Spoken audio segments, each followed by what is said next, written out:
पिछली क्लासों में हम लोगों ने देखा था कि किस तरीके से भारत में इस्लाम धर्म का प्रवेश हुआ। इसी क्रम में हम लोगों ने देखा था कि मोहम्मद कासिम ने भारत पर आक्रमण किया और इन आक्रमणों से प्रेरणा लेकर फिर अनेक आक्रमणकारियों ने भारतीय सीमा क्षेत्र में प्रवेश किया और भारतीय सीमा क्षेत्र को प्रभावित किया।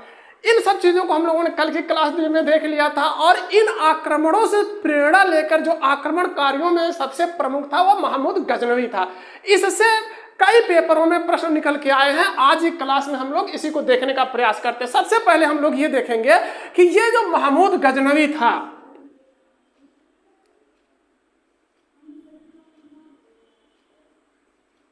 ये किस वंश का था? महमूद गजनवी किस वंश का था? तो ये यामनी वंश या हम इसे कहते हैं गजनी वंश। पेपर में पूछता है कि यामनी वंश का कौन सा शासक हुआ या गजनी वंश का, तो ये दोनों एक ही वंश के नाम है। तो इस क्रम में हम लोग सबसे पहले ये देखते हैं कि इस यामनी वंश या गजनी वंश का उत्पत्ति कैसे हुई। जब हम लोगों ने देखा था कि अरब क्षेत्र में इस्लाम धर्म का प्रसार हो रहा था, तो धीरे धीरे यह प्रसार चारों तरफ फैला। इसी क्रम में ईरान क्षेत्र में एक नवीन राजवंश का उदय हुआ जिसे यामनी वंश या गजनी वंश कहते हैं। इस यामनी वंश या गजनी वंश का संस्थापक कौन था? तो संस्थापक अलप्तगीन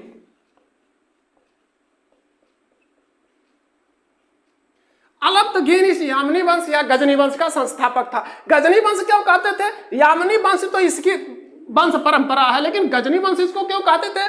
क्योंकि जब इसने अपनी शासन सत्ता शुरू कर दी तो इसने गजनी को अपनी राजधानी बनाया, इसलिए इसे गजनी वंश भी कहा जाता है। अलप्तगीन ने शासन सत्ता शुरू कैसे की, इस पर एक नजर डालते हैं। अलप्तगीन जो था एक शासक था, एक वंश का शासक था जिसे समानी वंश कहते थे।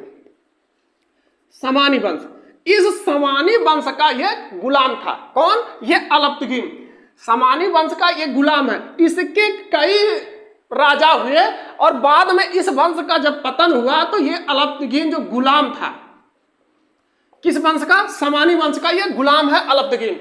अलप्तगीन ने देखा कि यह शासन सत्ता कमजोर है और इनका पतन हो गया।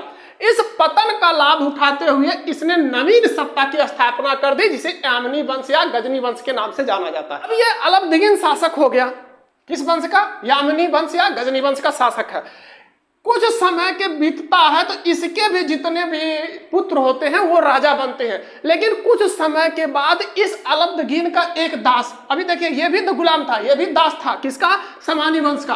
अब इसका दास कौन है? सुबुक्तगीन।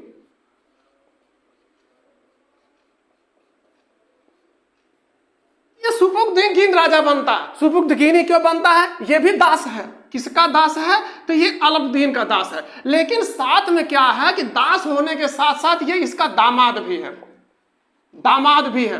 अब अलप्तगीन के जब पुत्र होते हैं वो अयोग्य होते हैं। बाद में शासन सत्ता के कब्जा किसने किया? सुबुक्तगीन ने। सुबुक्तगीन इस यामनी वंश या गजनी वंश के शासक के रूप में अपना कार्यभार शुरू करता है। यहां से कई बार पेपर में प्रश्न पूछा है, जैसे पूछता है कि सबसे पहले तुर्कों का आक्रमण भारत पर किसने किया? सबसे पहले भारतीय क्षेत्र पर तुर्क आक्रमणकारी कौन था? तो सबसे पहला कौन था? ये अलप्तगीन ही तुर्क आक्रमणकारी था। जैसे यहां पर कंफ्यूज होने का चांस बनता है कि हमें जब लगता यह है कि सबसे पहला तुर्क आक्रमणकारी कौन है तो हमारे दिमाग में तुरंत आता है कि महमूद गजनवी, लेकिन नहीं, उससे पहले ही अलप्तगीन ने भारतीय क्षेत्र पर आक्रमण कर दिया। किस क्षेत्र पर किया?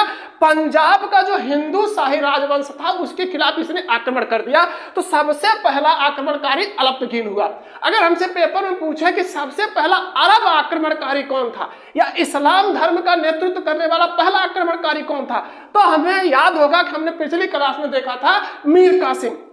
अगर पहला इस्लाम धर्म का नेतृत्व करता या अरब आक्रमणकारी कौन था? मीर कासिम। अगर यह कहे कि पहला तुर्क आक्रमणकारी कौन था तो अलप्तगीन। शासन सत्ता पर सुबुक्तगीन बैठ गया। हम लोगों ने देखा कि सुबुक्तगीन शासन सत्ता पर बैठ गया। सुबुक्तगीन शासन सत्ता पे बैठ गया। सुबुक्तगीन के दो पुत्र थे, एक का नाम था इस्माइल, अब यहीं से कहानी मोड़ ले रही, इस्माइल, और दूसरे का नाम था महमूद। इसमें महमूद जो है ये बड़ा था, ये बड़ा लड़का है, ये बेटा जो है इसका बड़ा वाला है, बड़ा बेटा है, और ये छोटा बेटा है। इस्माइल इसका छोटा बेटा है और महमूद जो बड़ा बेटा है। यहां से क्या होता है कि सुब्तगीन अपने छोटे बेटे से अत्यधिक प्यार करता था, इसी से इसका लगा था। इस्माइल को सुब्तगीन काफी प्यार करता था और उत्तराधिकारी भी इसने घोषित कर दिया, जबकि आपको पता होगा कि गद्दी पर हक बड़े बेटे का होता है। लेकिन यहां पर क्या हुआ, इसका उल्टा हो गया। छोटा बेटा इस्माइल, इससे प्यार होने के बाद, स्नेह होने के कारण सुब्तगीन ने इसे अपना उत्तराधिकारी घोषित कर दिया। महमूद इस चीज को बर्दाश्त नहीं कर सका। भाई हक इसका है, महमूद का, ये बड़ा बेटा है। अब महमूद को उत्तराधिकारी ना घोषित करके इसने सुब्तगीन ने क्या किया कि अपने छोटे बेटे को उत्तराधिकारी घोषित कर दिया। महमूद ने एक युद्ध में इस्माइल को पराजित कर दिया और गजनी की गद्दी पर बैठ गया, गजनी का शासक हो गया।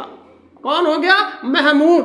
महमूद गजनी का शासक हो गया। यहां से पेपर में प्रश्न नहीं पूछता, पेपर में प्रश्न यहां से पूछता है कि जब महमूद गजनी का शासक हुआ, उससे पहले ये कहां का शासक था या कहां राज्यपाल के रूप में अपनी शासन सत्ता चला रहा था? तो ये खुरासान का एक स्थान था, वहां पर ये राज्यपाल के रूप में कार्य कर रहा था। अब महमूद जो है गजनी का शासक हो गया, इससे पहले खुरासान का शासक था। जब इसने इस्माइल को पराजित किया तो ये 999 ईस्वी में यामनी वंश का शासक होता है। यामिनी वंश का शासक हो गया। 999 ईस्वी में ये गद्दी पर बैठता। कौन? महमूद। जब ये गद्दी पर बैठता है तो इसने क्या किया कि उस समय खलीफा से जो है शासन सत्ता की अनुमति प्राप्त करना अनिवार्य था। इसने खलीफा से मुलाकात की, ये पहुंचा खलीफा के पास, खलीफा से कहा कि हमने अपनी गद्दी प्राप्त कर ली है। किसको हरा के? इस्माइल को हराकर, अपने छोटे भाई को पराजित करके हमने गद्दी प्राप्त कर ली। खलीफा उस समय कौन था? खलीफा उस समय अल कादिर बिल्लाह।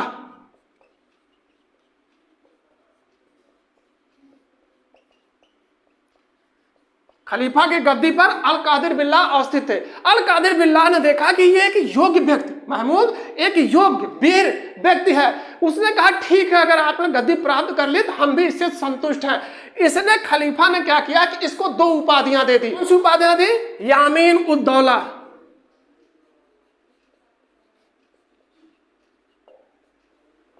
यामीन उद दौला का मतलब साम्राज्य का दाहिना हाथ।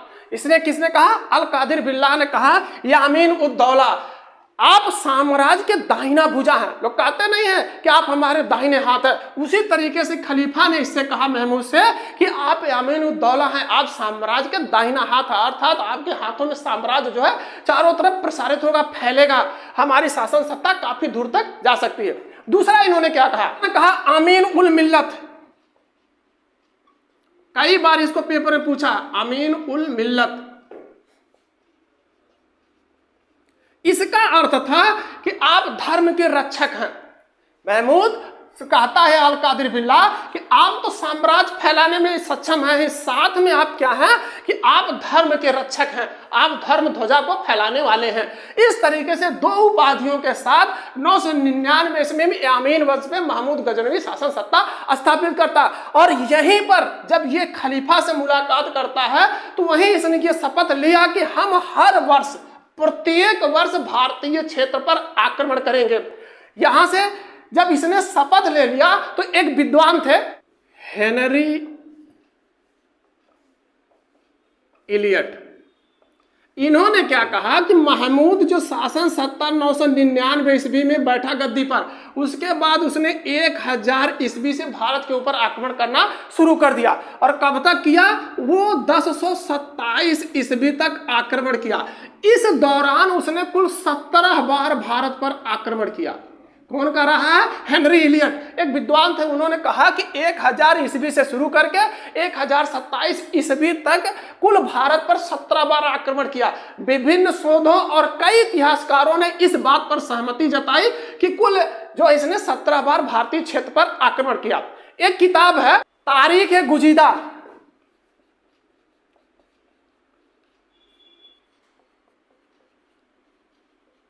इसने क्या कहा? इस किताब में इसने क्या कहा? सिस्तान का जो राजा है, सिस्तान के राजा खल्फ बिन अहमद, खल्फ बिन अहमद को पराजित करने के बाद, कौन कर रहा है, तारीख गुजीदा से हमको यह पता चलता है कि सिस्तान के राजा जो खल्फ बिन अहमद थे उन्हें पराजित करने के बाद कौन, महमूद ने सुल्तान की उपाधि धारण की। इसने क्या किया, सुल्तान की उपाधि धारण कर ली। कई इतिहासकारों ने कहा है कि सुल्तान की पदवी धारण करने वाला पहला व्यक्ति कौन था, महमूद। अभी तक किसी ने सुल्तान की उपाधि नहीं धारण की, और सुल्तान की उपाधि इसने कब धारण किया, जब इसने सिस्तान के राजा खल्फ बिन अहमद को पराजित कर दिया तो इसने सुल्तान की उपाधि धारण की। उसके बाद आने वाली पीढ़ियों ने भी सुल्तान की पदवी धारण करना शुरू कर दिया। यहां से पहला पेपर पूछता है कौन सा ऐसा राजा था जिसने सबसे पहले सुल्तान की पदवी धारण की, तो महमूद गजनवी जो था सबसे पहले सुल्तान की पदवी धारण करने वाला व्यक्ति था। कब इसने धारण किया, जब इसने सिस्तान के खल्फ बिन अहमद को पराजित किया तो इसने जो है सुल्तान की पदवी धारण किया। बाद में हम देखते हैं जैसे मुगल वंश आता है तो मुगल बादशाहों ने सुल्तान की पदवी नहीं धारण की। मुगल राजा जो हुए उन्होंने सुल्तान की पदवी नहीं धारण की, बल्कि उन्होंने क्या कहा कि हम बादशाह हैं। यहां से ध्यान देने की जरूरत है कि पहले के जो राजा थे उन्होंने सुल्तान की पदवी धारण की, लेकिन अगर पेपर में मुगल वंश से संबंधित पूछे तो सुल्तान की पदवी धारण करने वाले नहीं थे, इन लोगों ने स्वयं को बादशाह कहा। यहां से पेपर पूछता है कि इन आक्रमणकारियों का उद्देश्य क्या था। जैसे हम लोग पिछली क्लास में देखे थे कि जब इस्लाम धर्म का प्रसार हो रहा था तो जो भी आक्रमणकारी है तो उनका उद्देश्य क्या था, तो उनका पहला उद्देश्य हम लोगों ने था कि धन लूटना, साम्राज्य का विस्तार करना, साथ में इस्लाम धर्म का प्रसार करना। लेकिन यहां से पूछता है कि जब महमूद गजनवी भारत पर आक्रमण किया तो इसका उद्देश्य क्या था, तो महमूद गजनवी का प्रारंभ में उद्देश्य क्या था कि उसका प्रमुख उद्देश्य था धन लूटना। वो धन लूट के जो उसकी शासन सत्ता कहां अवस्थित थी, मध्य एशिया में, मध्य एशिया में अपनी सत्ता को यह मजबूत करना चाह रहा था। इसको सुनी सुनाई खबर मिली होती, ये सुना हुआ था कि भारत में अकूत संपत्ति है, मंदिर हैं या राजा हैं, उनके यहाँ इतनी संपत्ति अर्जित है कि अगर हम एक ही राजा को या एक ही मंदिर को लूट लें तो हमारा जो मध्य एशिया में शासन सत्ता है काफी मजबूती से चलाया जा सकता है। इस उद्देश्य से इसने क्या किया, धन लूटने के उद्देश्य, यद्यपि बाद में धन लूटने के साथ साथ इसने इस्लाम धर्म का भी प्रचार करना शुरू कर दिया।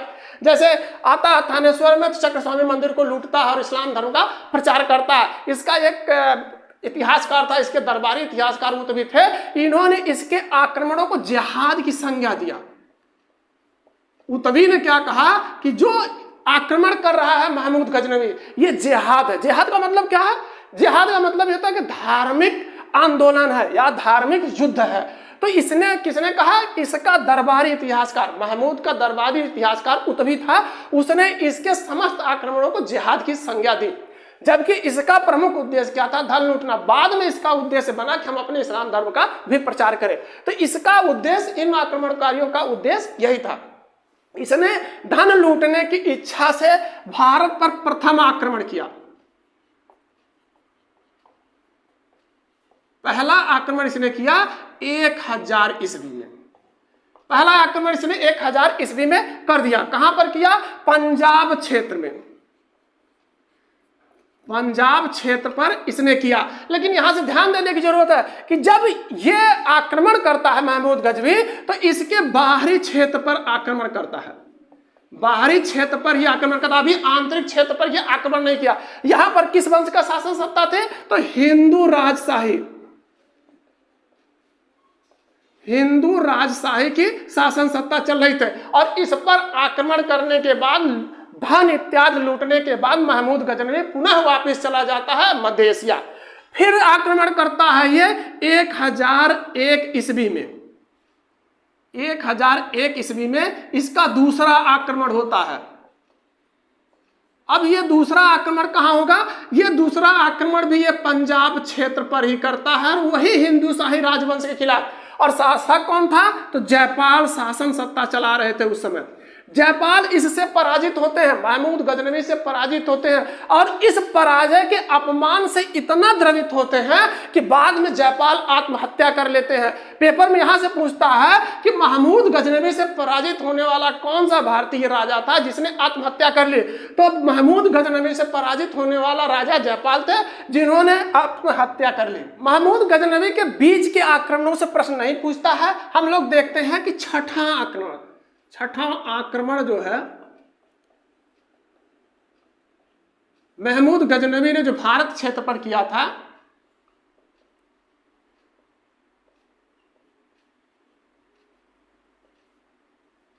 ये किया था 1008 ईस्वी में। 1008 ईस्वी में इसने महमूद गजनवी ने आक्रमण किया। किस क्षेत्र में किया? पंजाब क्षेत्र पर ही किया।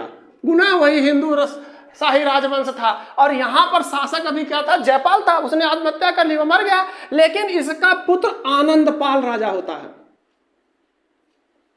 आनंदपाल राजा है पंजाब क्षेत्र का। अब महमूद गजनी जो है इसके ऊपर आक्रमण करता है आनंदपाल के।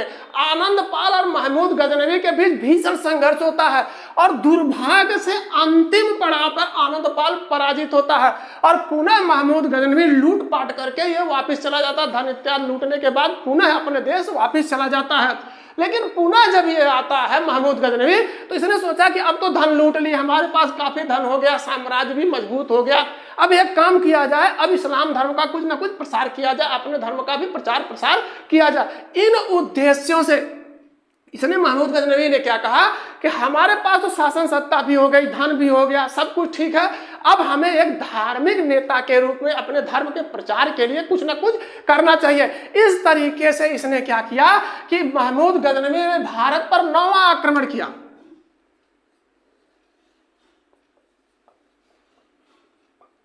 ये कब किया? 1011 और 1012 ईस्वी के बीच इसने किया। ये किसने कहां पर किया? ये थानेश्वर पर आक्रमण किया। थानेश्वर पर आक्रमण किया और चक्र स्वामी मंदिर को लूटा।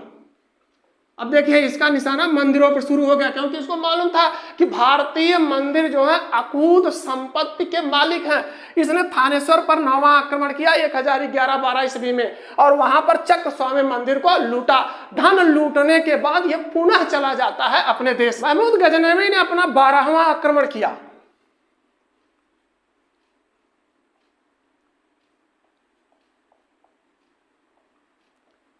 इसने किया 1018 ईस्वी में। किस क्षेत्र पर किया? तो ये कन्नौज क्षेत्र पर किया। कन्नौज उस समय प्रमुख भारतीय राजवंश की राजधानी थी। 12वां आक्रमण 1018 ईस्वी में कन्नौज पर किया। कन्नौज पर किया तो उसमें यहां पर गुर्जर प्रतिहार वंश का शासन सत्ता चल रही थी और यहां का शासक था राज्यपाल। गुर्जर प्रतिहार वंश का जो शासक था राज्यपाल। अब महमूद गजनवी ने इसके ऊपर आक्रमण किया और यहां से पेपर में प्रश्न पूछता है कि जब महमूद गजनवी ने कन्नौज पर आक्रमण किया, वहां का शासक सत्ता राज्यपाल था, तो किस नदी को पार किया? तो सबसे पहली बार महमूद गजनवी गंगा नदी के तट को पार किया, गंगा नदी घाटी में प्रवेश किया। अब वो आ गया गंगा नदी घाटी में। गंगा नदी घाटी में पहली बार प्रवेश कब किया? 12वां आक्रमण जब 1018 ईस्वी में कन्नौज पर किया था महमूद गजनी, तो उसी समय गंगा नदी घाटी में आ गया। यहां से इसने क्या किया कि राज्यपाल जब पराजित होता, मैदान छोड़ के भाग जाता है, तो उसने मंदिरों के नाम से विख्यात जो मथुरा था, मथुरा उस समय किस नाम से विख्यात था? मंदिरों के नाम से विख्यात मथुरा को अपनी इच्छा अनुसार लूटा और काफी धन संपदा प्राप्त करने के बाद यह पुनः वापस चला जाता है अपने राज्य, अपने देश वापस चला जाता है मथुरा को अपनी इच्छा अनुसार लूटने के बाद। उसके बाद महमूद गजनवी का 14वां आक्रमण होता है। 14वां आक्रमण यह होता है 1019 ईस्वी में। 1019 ईस्वी में महमूद गजनवी ने अपना 14वां आक्रमण किया। इसने 14वां आक्रमण अपना 1019 ईस्वी में चंदेलों के खिलाफ किया। चंदेल राजा थे विद्याधर। अब विद्याधर के खिलाफ इसने जब किया 14वां आक्रमण, तो विद्याधर ने मजबूत संगठन के साथ इसका मुकाबला करने का फैसला किया और योग्य व्यक्ति महमूद गजनवी से भी योग्य था। और यहां से पेपर में प्रश्न पूछता है कि कौन सी ऐसी भारतीय शक्ति थी जिसने महमूद गजनवी को रोका, तो विद्याधर ने अपनी रणकुशलता से महमूद गजनवी को रोक दिया। पहला भारतीय था जिसने महमूद गजनवी को रोकने में सफलता पाई। कौन? चंदेल राजा विद्याधर। महमूद गजनवी ने अपना 16वां आक्रमण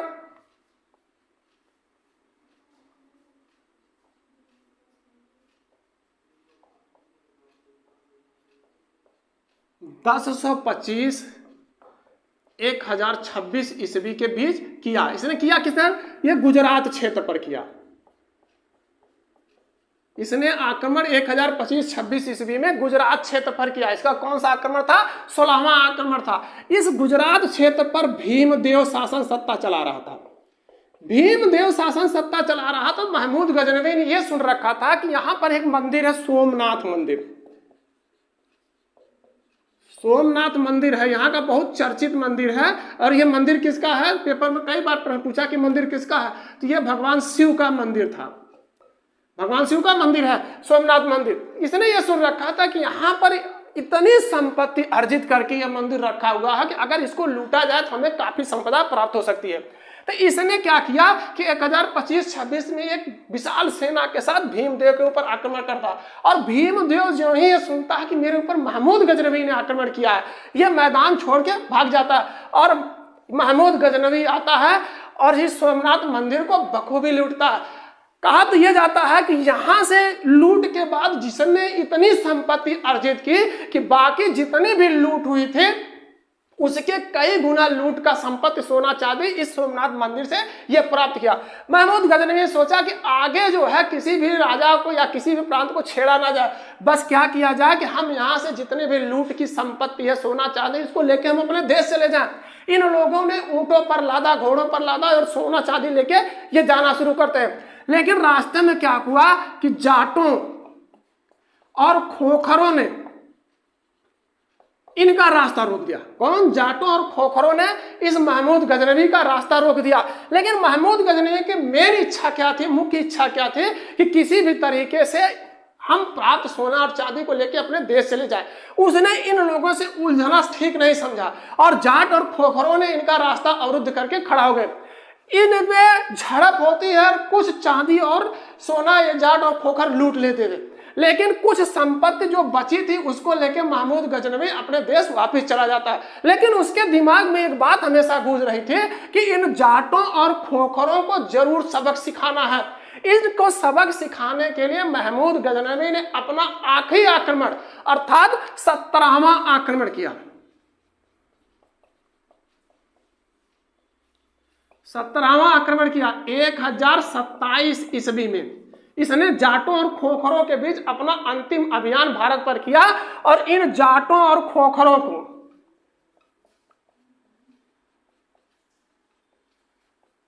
बुरी तरह से पराजित किया और इन्हें जो इनका रास्ता रोके थे, सोना और चांदी लूट लिए थे, उसके बाद में इन्हें भी लूटा। बखूबी लूटने के बाद पुनः ये चला जाता है अपने देश। इन युद्धों के बाद एक विशाल मजबूत साम्राज्य स्थापित करने में महमूद गजनवी सफल होता है और 1030 आते आते इसकी मृत्यु हो जाती है। इसकी मृत्यु कब होती है? 1030 ईस्वी में इसकी मृत्यु हो जाती है। महमूद गजनवी अपने दरबार में जो विद्वान और इतिहासकार थे, बुद्धिजीवी वर्ग के, तो उनका काफी आदर सत्कार करता था। इसके दरबार का प्रमुख विद्वान उतवी था। इसने क्या, अभी हमने पीछे आपको बताया है कि उतवी ने क्या, इसके जितने भी अभियान है उसको जिहाद की संज्ञा दी।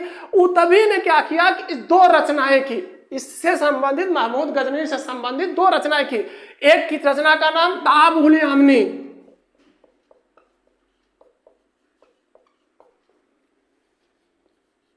और दूसरी है तारीख-उल-यामनी।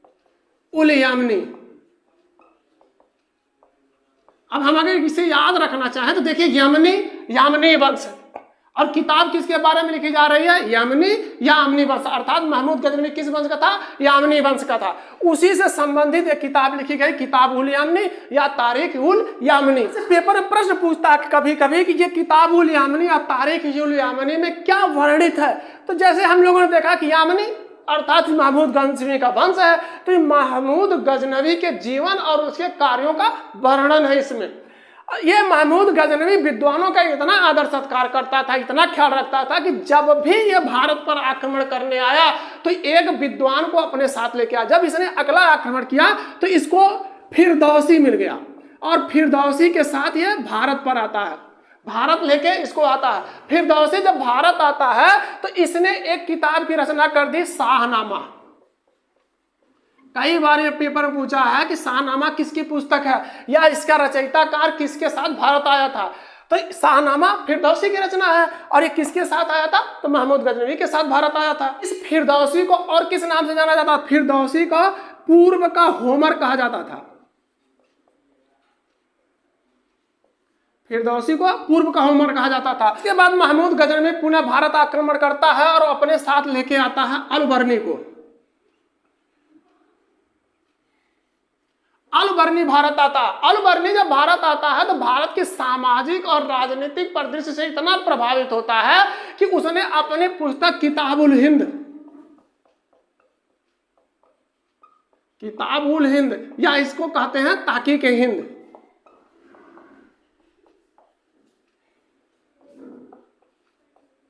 इस पुस्तक में उसने भारतीय सभ्यता और संस्कृति के काफी चर्चा किया, काफी चीजें इसमें उसने उल्लेखित किया है। किताबुल हिंद किस भाषा में है? तो ये अरबी भाषा में लिखी गई। किताबुल हिंद अरबी भाषा में लिखी गई। अलबर्नी भारतीय सभ्यता और संस्कृति से इतना प्रभावित था, वो उसको जानने का काफी प्रयास किया और इसी क्रम में उसने क्या किया कि भारतीय पुराणों का भी अध्ययन किया। अलबर्नी पहला मुसलमान था, प्रथम मुसलमान था जिसने पुराणों का अध्ययन किया। पहला मुसलमान था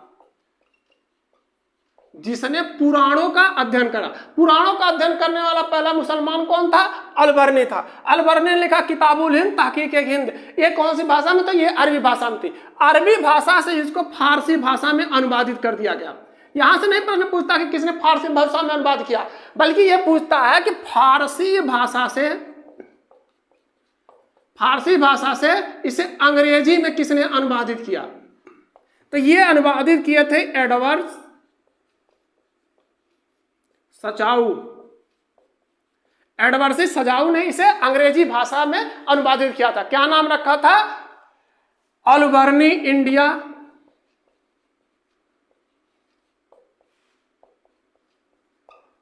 एन अकाउंट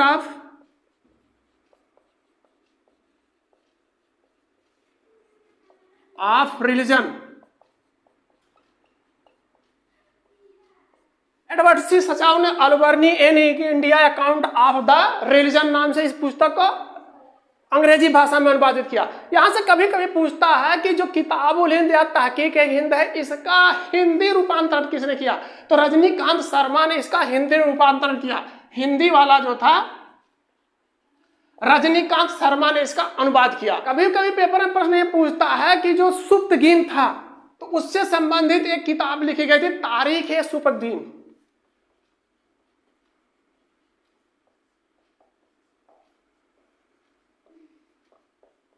ये किसने लिखा था?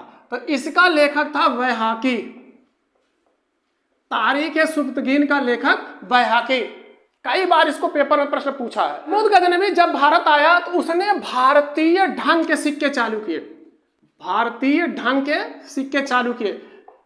पहला विदेशी था जिसने भारतीय ढंग के सिक्के चालू किए। इसने क्या किया कि इसके सिक्के पर, जैसे आज हम देखते नहीं कि नोटों की तरफ दोनों तरफ लिखा होता, सिक्कों के दोनों तरफ लिखा होता, तो इसने जो सिक्के ढाले, भारतीय ढंग के सिक्के ढाले, उसने क्या किया कि एक तरफ संस्कृत भाषा और दूसरी तरफ क्या किया, इसने अरबी भाषा में उल्लिखित किया। जो भी कुछ इसने लिखाया था संस्कृत भाषा और अरबी भाषा दोनों भाषाओं में इस पर रचना किया। और क्या किया कि जो पहले से घुड़सवार, सिक्कों पर घुड़सवार सवार छपे होते थे या नंदी छपा होता था, उसको उसी तरह से जारी रखने का योजना बनाई कि इसको ऐसे ही चलने दिया जाए।